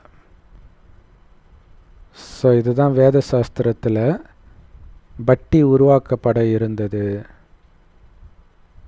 ஏன்னா அவங்களுக்கு தனிமை கண்டிப்பாக தேவைப்பட்டது அப்படின்னு வேதத்தில் எழுதப்பட்டு இருக்குதான். ஆக்சுவலாக ராமரை காட்டுக்கு அனுப்பும்போது அவர் நன்றி சொல்வார். வனவாச வாழ்க்கை எனக்கு ரொம்ப பிடிச்சது, ஸோ அதை என்னுடைய அப்பா வரமாக கொடுத்துருக்கிறாருன்னுவர் இல்லையா. சாபமாக அவர் நினைக்க மாட்டார். இந்த மாதிரி பாக்கியம் யாருக்கு கிடைக்கும்? அங்கே இருக்கக்கூடிய ரிஷி முனிவர்களோட அடுத்த 14 வருஷம் நான் வாழ போகிறது என் வாழ்க்கையில் எவ்வளோ பெரிய பாக்கியம்னுவர். ஸோ எல்லாமே இப்போத்தைய விஷயம். ஸோ அப்போ பட்டி உருவாக்கப்பட வேண்டி இருந்தது. ஏன்னா அப்போ கூச்சல் குழப்பமாக இருந்தது இல்லையா, அந்த உலக பொருளும் நடந்துச்சு. ஸோ அப்போ அவங்க தனியாக உட்காந்து யோகா பண்ணுறது, முரளி கேட்குறது, யோகா பண்ணுறது, முரளி கேட்குறது, இப்படியே போச்சு. அந்த 14 வருட தபஸ்யாவின் வலிமையினால தான் இவ்வளோ பெரிய வளர்ச்சி அடைஞ்சிருக்குது பிரம்மகுமாரிகள் இயக்கம். 100 வருடம் தாக்கு பிடிக்குது, இன்னும் ஸ்ட்ராங் ஆகுது. அதுதான் பெரிய விஷயம். இப்போ ஓஷோ காலத்தில் இருந்த அளவுக்கு ஓஷோடைய இயக்கம் இப்போ ஸ்ட்ராங்கு கிடையாது. விவேகானந்தர் காலத்தில் இருந்த அளவுக்கு இப்போ ஸ்ட்ராங்கு கிடையாது. ஆனால் இது பாருங்கள், நாளுக்கு நாள் ஸ்ட்ராங் ஆகிட்டே இருக்குது. ஸோ அதுதான் யோக பலம். பாபாவை தவிர வேறு யாருமே உங்கள் ஞாபகத்துக்கு வரக்கூடாது. அதுதான் யோகா. உங்களுடைய நண்பர்கள், உறவினர்கள் யாருடைய நினைவும் வரக்கூடாது. அப்பா, அம்மா, தங்கச்சி, அக்கா, அண்ணன் யாரும் ஞாபகம் வரக்கூடாது. அப்போ தான் அழுக்கான ஆத்மா தூய்மையாக முடியும்.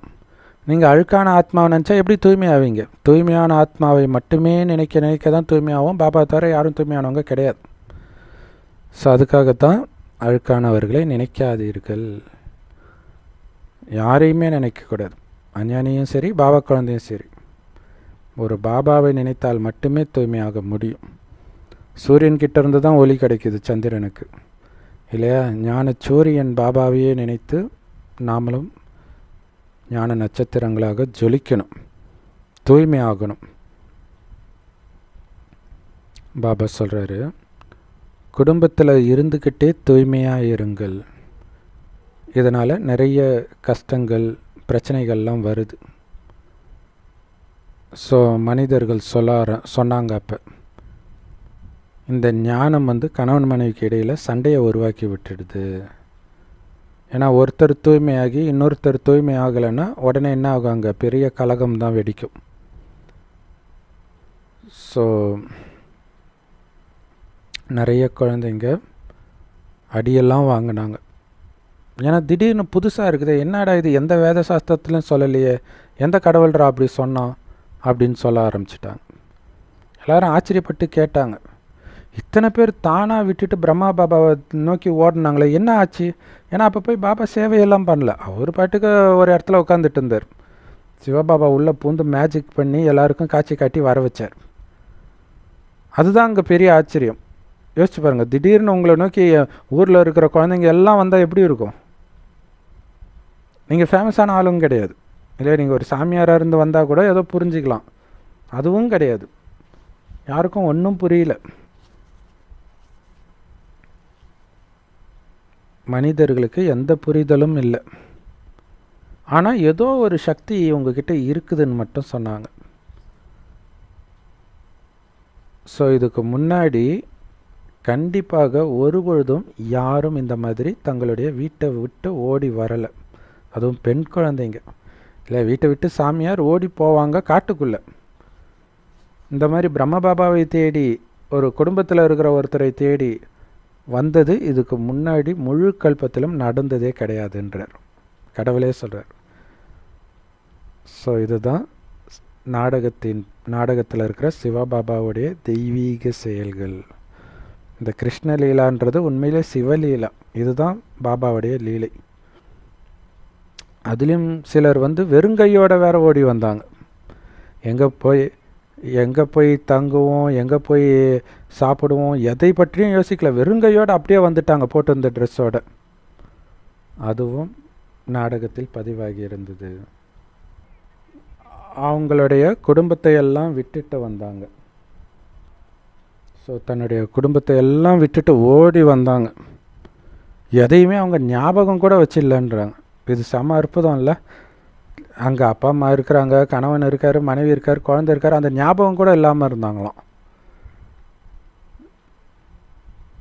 ஜஸ்ட்டு அந்த உடம்பை வச்சு எல்லா காரியங்களையும் பண்ணிட்டு இருந்தாங்களாம். எந்த நினைவும் இல்லையா அவங்களுக்கு. ஸோ அது எவ்வளோ பெரிய அற்புதம் இல்லையா? வெறும் உடம்பு தான் அவங்களுடைய சொத்தாக இருந்துச்சு, எதையுமே எடுத்துகிட்டு வரல. ஆத்மா தான் இப்போ தூய்மையாகணும் நினைவு யாத்திரையின் மூலமாக. அப்போ தான் ஆத்மா தூய்மையாக வீட்டுக்கு போக முடியும். ஏன்னா அது தூய்மையான வீடு இல்லையா? தூய்மையானால் தான் போக முடியும். அதுக்கு தான் இப்போ நாம் பாபாவை நினைக்கிறது. அதாவது நமக்கு மரண தேதி குறிச்சாச்சு. என்றைக்கு பாபா குழந்தைய ஆண்டிட்டீங்களோ அன்றைக்கே நீங்கள் செத்துட்டீங்க. உங்களுக்கு கொஞ்சம் டைம் கொடுக்குறார் இல்லையா? எல்லோரும் என்ன சொல்லுவாங்க? இறந்த பிறகு சொர்க்கத்துக்கு போகும் ஆத்மா. அது போகிற வழியில் இருட்டாக இருக்கும், அதனால தான் விளக்கு ஏற்றுறோன்றாங்க. அதுதான் சங்கமயுகம் இல்லை? நம்ம செத்துட்டோம், பாபா ஞானம் கிடச்சோடனே செத்துட்டோம். ஞான தீபத்தை பாபா ஏற்றுறாரு. அந்த ஞான எண்ணெயின் மூலமாக ஆத்ம தீபத்தை நீங்கள் எரிய விட்டுக்கிட்டே இருந்தீங்கன்னா தூய்மையாகிடுவீங்க. வெறும் ஆத்மா தான் வரணும். எந்த உடம்பு உங்களை சலனப்படுத்துகிற மாதிரி வந்தாலும் டக்குன்னு பூர்வ மத்தியை பாருங்கள், அப்படியே ஆத்மாவை பாருங்கள், உடம்பை மறந்துடுங்க. டக்குன்னு அந்த பயிற்சி பண்ணிக்கிட்டே இருக்கணும். ஏன்னா 2500 வருடம் விகாரத்தில் விழுந்தது இந்த ஆத்மா. ஸோ அதனால் அதிலேருந்து வெளியில் வர்றது ரொம்ப கஷ்டம். இனி விழுந்திங்கன்னா அது ரொம்ப ஸ்ட்ராங்காக ஆழமாக பதியும். அதை அழிக்கிறது தான் ரொம்ப ரொம்ப கஷ்டன்றார். அதனால தான் பாபா குழந்தை ஆகி விழக்கூடாது அப்படின்னு சொல்லுவார். ஏன்னா பாபா குழந்தை ஆகிறதுக்கு முன்னாடி விழுந்ததெல்லாம் உங்களுக்கு ஞாபகமே இருக்காது. ஆனால் பாபா குழந்தை ஆகி விழுந்தது உங்களால் மறக்கவே முடியாது. ஸோ அதனால தான் அதுதான் 100 மடங்கு தண்டனைன்றார். அப்புறம் எப்படி நீங்கள் பாபாவை நினைக்க முடியும்? அழுக்கான ஆத்மாக்கள் சொர்க்கத்துக்கு போக முடியாதே, அப்படி சட்டம் கிடையாது. ஏன்னா முக்தி தாமத்துக்கே தூய்மையான ஆத்மா தான் தேவை இல்லையா? அடித்து உதச்சி தூய்மையாக்கி அழைச்சிட்டு போகிறார் மற்ற தர்மத்தை ஆத்மாவை.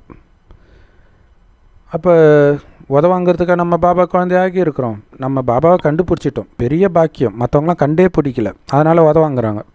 கண்டுபிடிச்சோம் பாபா தான் நிச்சய புத்தி வந்தோம், நீங்கள் தூய்மை ஆகலை, உத தான் வாங்குறீங்க. அதுவும் 1க்கு 100 மடங்கு உத வாங்குறீங்கன்னா அது எவ்வளோ பெரிய தண்டனை. ஆனால் தூய்மை ஆகிறது சித்தி வீட்டுக்கு போகிற மாதிரி கிடையாது.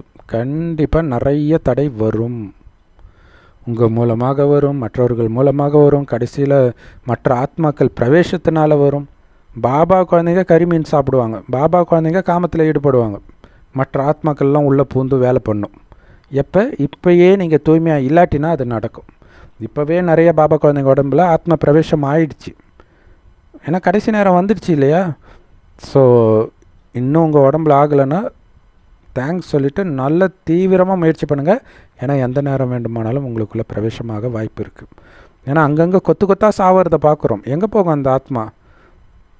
ஒரு கடை தான் இருக்குதுன்னு சொன்னார் இல்லை? இப்போ செத்துப்போன ஆத்மாவும் இங்கே தான் வரும்.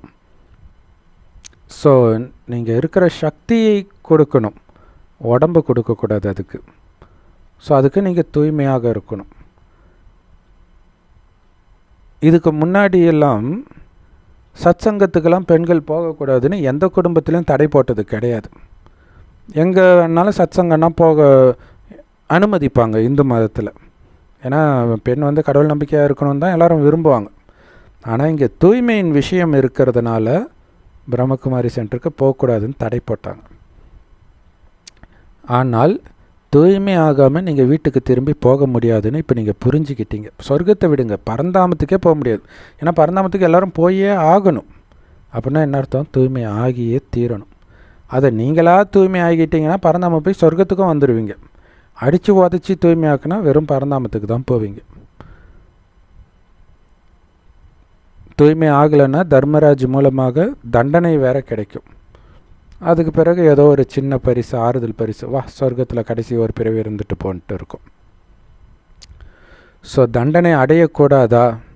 ஒன்றும் இல்லை, நீங்கள் யோசித்து பாருங்களேன், இந்த ஜென்மத்தில் என்னென்ன பாவம் பண்ணியிருக்கிறீங்கன்னு யோசிச்சு பாருங்கள். அந்த பாவத்திற்கெல்லாம் தண்டனை கொடுத்தாலே உங்களால் தாங்க முடியுமா?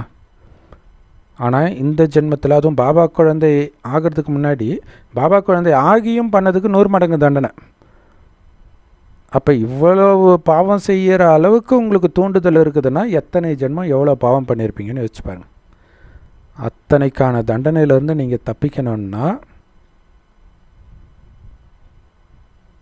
என்ன பண்ணணும்? நினைவு, நினைவு, நினைவு. அப்போ தான் தண்டனையிலிருந்தும் தப்பிப்பீங்க, உயர்ந்த பதவியும் அடைவீங்க அப்படிங்கிறது ஞாபகம் இருக்கணும். இது தெரிஞ்சால் தான் ஏன் பாபாவை நினச்சிக்கிட்டே இருக்கிறது முக்கியம்னு உங்களுக்கு தெரியும். அவ்வளோ அழுக்கு இருக்குது. அந்த அழுக்கு இருந்தால் தண்டனை கன்ஃபார்மாக உண்டு. அந்த அழுக்கெல்லாம் எரிச்சிடணும், இருக்கிற இடம் தெரியாமல் எரிச்சிடணும்.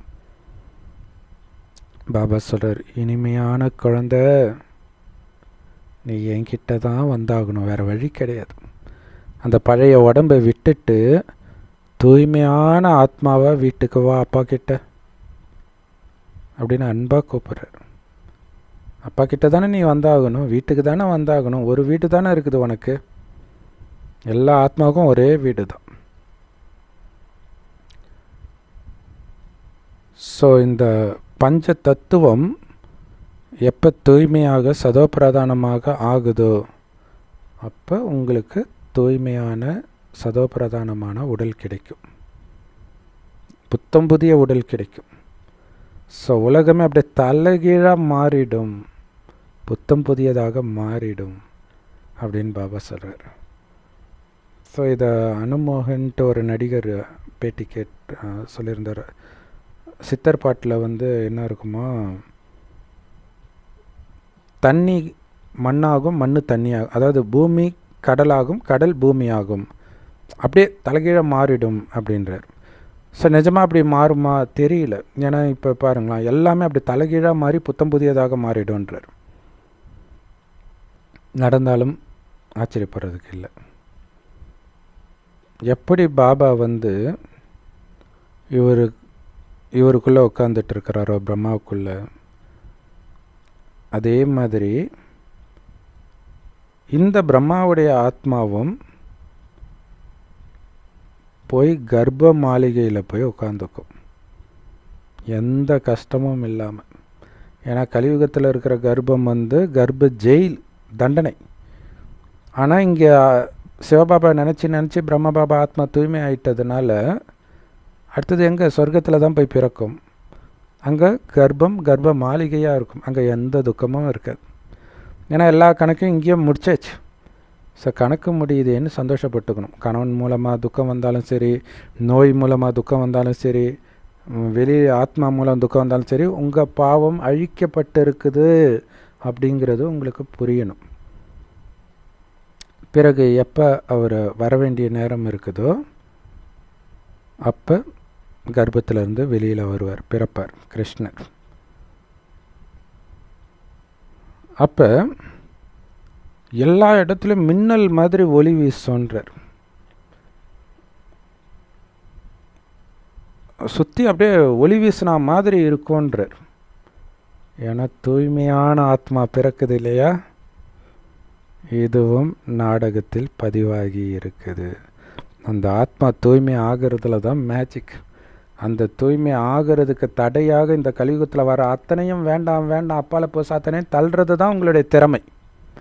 இல்லைன்னா மாட்டிக்குவீங்க. இல்லை நீங்கள் யூடியூப், இன்ஸ்டாகிராம், ஃபேஸ்புக் சேவைக்கு எடுத்தால் கூட நிறைய குப்பை வரும். டக்கு டக்குன்னு தள்ளிடணும். ஏன்னா இங்கே விழுந்தாலே ஆத்மா அழுக்காயிடும். அதை புரிஞ்சுக்கணும். கிருஷ்ணர் பிறக்கும்போது எப்படி ஜொலிக்குமா அந்த இடம், அந்த மாதிரி நான் பிறக்க போகிறேன்ற அந்த போதை இருந்துக்கிட்டே இருக்கணும்.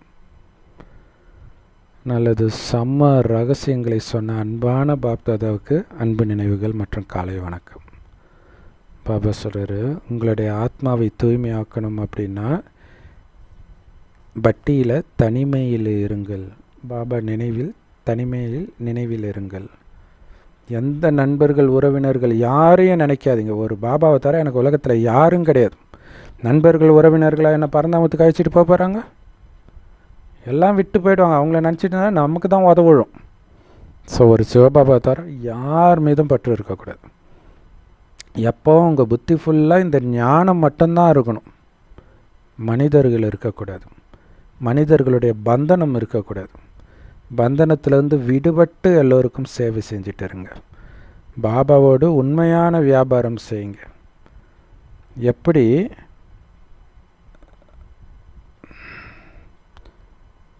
பாபா அனைத்தையும் மறைமுகமாக கொடுத்தாரோ பிரம்ம பாபா, அதே மாதிரி நீங்களும் மறைமுகமாக அனைத்தையும் தானம் பண்ணுங்க பாபா கிட்ட. உங்ககிட்ட இருக்கும், ஆனால் என்னதுன்ற உணர்வு இருக்கக்கூடாது. அதுதான் மறைமுக தானம். அடுத்தது ஈஸ்வர சேவையில் அர்ப்பணிக்கிறது.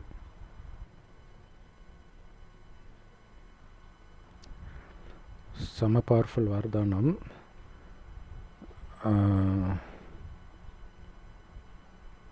மாயையை வென்றவராகி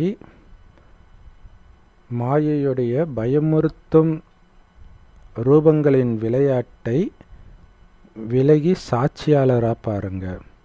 அதுக்கு விளக்கம், யார் மாயாவை வாடா அப்படின்னு சவால் விட்டு கூப்பிட்றாங்களோ அவங்க மாயாவுடைய எப்படிப்பட்ட பயங்கர ரூபத்தை பார்த்தும் பயப்பட மாட்டாங்க. ஏன்னா கூப்பிட்டதே இவங்க தான். ஸோ மாயா காட்டுற விளையாட்டை எல்லாம் விலகி சாட்சியாக பார்த்தீங்கன்னா உங்களுக்கு அவ்வளோ சந்தோஷமாக இருக்கும். ஏன்னா மாயா வெளித்தோற்றத்தில் அப்படி சிங்கம் மாதிரி இருக்கும், பயமுறுத்துகிற மாதிரி இருக்கும். ஆனால் உண்மையில் அதுக்கு பூனை அளவுக்கு கூட தெம்பு கிடையாதுன்றார். அது பேப்பர் புலின்னு சொல்லியிருக்கார் பாபா. ஆனால் நீங்கள் தான் தேவையில்லாமல் பயந்து அதை பெரிய பொருளாக மாற்றிடுறீங்க. எப்படி? தேவையில்லாத எண்ணம், ஐயோ நான் என்ன பண்ணுறது, எப்படி இது நடக்கும், கல்யாணத்துக்கு முன்னாடி எனக்கு ஞானம் கிடச்சிருந்தா நல்லா இருந்திருக்குமே, குழந்தை பிறக்கிறதுக்கு முன்னாடி ஞானம் கிடச்சிருந்தா நல்லா இருந்திருக்குமே, கடன் வாங்காமல் இருந்திருக்கலாமே, இதாக இருக்கலாமே, அது இருக்கலாமே, நீங்களே உருவாக்கிக்கிட்டே இருக்கிறீங்க. ஆனால் அதுக்கு உண்மையிலே பலமே கிடையாது. இந்த எண்ணத்தை உருவாக்கி அதுக்கு சக்தியை நீங்கள் தான் கொடுக்குறீங்க. அதனால் ஒரே ஒரு விஷயம் மட்டும் ஞாபகம் வச்சுக்கோங்க, முக்கியமான பாடம். எது நடந்து கொண்டிருக்கிறதோ அது நன்றாகவே நடந்து கொண்டிருக்கிறது. எது நடக்க இருக்கிறதோ அது இதைவிட நன்றாக இருக்கும். அதனால் நடக்கிற விளையாட்டெல்லாம் விலகி சாட்சியாளராக மட்டும் பாருங்கள். தானாகவே மாயாவை வென்றவர் ஆகிடுவீங்க. இல்லையா? பாபா சொல்றார், உங்களது எதுவுமே கிடையாது, நீங்கள் ஏன் கவலைப்படுறீங்க? உங்களுக்கு எந்த பொறுப்பு சுமை கிடையாது, எதுவும் கிடையாது.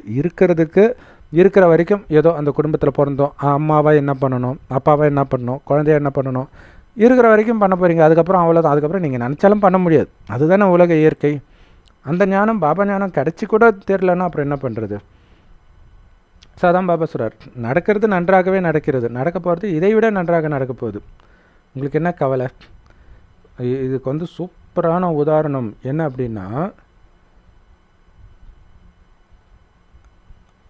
குந்தி தேவி பாண்டவர்களுடைய அம்மா, மகாராணி அவங்க இல்லையா? அவங்க அப்பா மகாராஜா, பாண்டு மகாராஜா. அவர் இறந்த உடனே விதவை ஆகிடுறாங்க, சின்ன வயசுலேயே இறந்துடுறாரு. இப்போ விதவை ஆன உடனே அதுக்கு முன்னாடியே அந்த ராஜாவை பொறுப்பை தற்காலிகமாக அண்ணங்கிட்ட கொடுத்துட்டு காட்டுக்கு போவார். ஒரு கொலை செஞ்சிட்டதுனால அதை தவம் பண்ணி அந்த பாவ பிராயச்சித்தம் பண்ணணுன்ட்டு போயிருப்பார். ஆனால் காட்டிலே அவர் இறந்துடுவார் பாண்டு மகாராஜா. ஆனால் இப்போ ஆல்ரெடி ராஜ்யத்தில் அண்ணன் இருக்கிறான், திருதராஷ்டிரன் இருக்கிறான். ஸோ ஆல்ரெடி ராஜா இருக்கிறான். அதனால் யோசிக்க வேண்டிய விஷயம் இல்லை. இப்போ வந்துட்டாங்க. இப்போ வந்த பிறகு அவனுக்கு என்ன தோணுது, திருதராஷ்டிரனுக்கு அந்த ஆசை வந்துடுது. அவனுக்கு ஏற்கனவே ஆசை இருந்தது, ஏன்னா அவன் தான் அண்ணன், முறைப்படி அண்ணனுக்கு தான் கிடைக்கணும். குருடனாக இருக்கிறதுனால தான் தம்பிக்கு கொடுக்குறாங்க. அப்போ குருடனாக பிறந்தது ஏன் தப்பா அப்படின்னு கேட்குறான். ஏன் தப்பா? அதை தான் நம்ம இங்கே கேட்குறது. திருமணம் ஆன பிறகு எனக்கு பாபா ஞானம் கிடச்சது ஏன் தப்பா? குழந்தை பிறந்த பிறகு பாபா ஞானம் கிடச்சது ஏன் தப்பா? இப்படி 1008 கேள்வி நம்ம கேட்குறோம் இல்லையா? இதை தான் இங்கே திருதராஷ்டிரன் கேட்குறான். குருடனாக பிறந்தது ஏன் தப்பா? நீங்கள் தான் இதை கேட்டு பெரிய விஷயமா ஆக்குறீங்க. அதை யோசிச்சு பாருங்கள். இது திருதராஷ்டிரன். ஆனால் உண்மையிலே ராஜாவுடைய மனைவி குந்தி, அவங்க கணவன் இறந்த உடனே விதவை ஆகிடுறாங்க. இப்போ திருதராஷ்டிரனுக்கு என்ன மைண்டில் ஓடுதுன்னா, என் மகனுக்கு தான் இந்த ராஜ்யம் கிடைக்கணும். நான் குருடனாயிட்டேன், இருந்தாலும் என் ராஜ்யம் அவனுக்கு கிடச்சிடுச்சு. இருந்தாலும் அவன் என்ன சொல்கிறான், இப்போ நான் நல்லா இருந்திருந்தேன்னா என் மகனுக்கு தானே கிடச்சிருக்கோம். அதுக்குன்னே அவசரப்பட்டு குழந்தை பெற்றுக்கணுன்ட்டு துடிப்பாங்க. ஆனால் அப்படி பார்த்தாலும் பாண்டவர்கள் தான் முதல்ல பிறப்பாங்க. அப்போ மூத்தவனுக்கு போயிடும், அப்படி வேற வந்துடுது. அப்போ இருந்தால் தானே இந்த பிரச்சனை. அவனை கொலை பண்ணணுன்ட்டு துரியோதனன் நினைக்கிறான். சின்ன வயசுலேருந்தே அத்தனைக்கும் இவன் சப்போர்ட் பண்ணுறான். இவ்வளோ விஷயமும் குந்திக்கு தெரியும். மகாராணியாக இருந்தவங்க இன்றைக்கி அடிமையாக அங்கே இருக்கிறாங்க.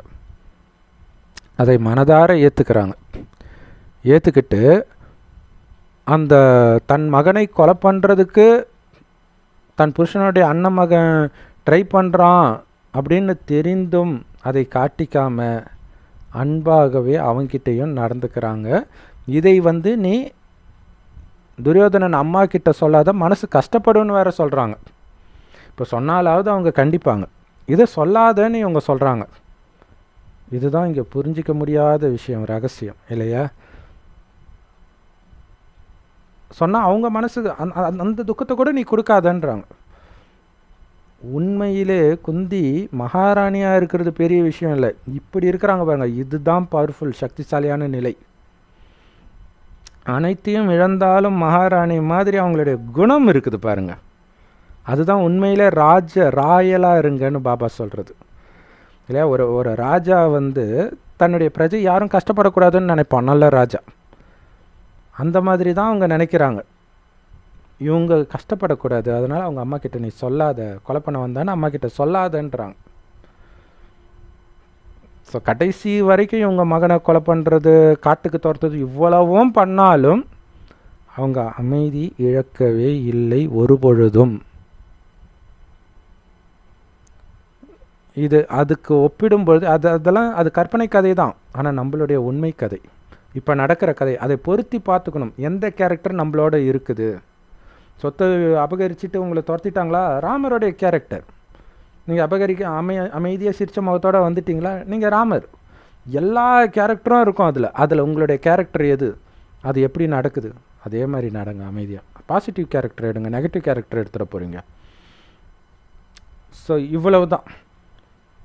இப்போ அனைத்தும் நன்மைக்கே. இப்போ என்னாச்சு? அவங்க அனுபவித்த துக்கத்தை விட யாராவது அனுபவிக்கிறாங்களா? ஆனால் அவங்க துக்கமாக இல்லை.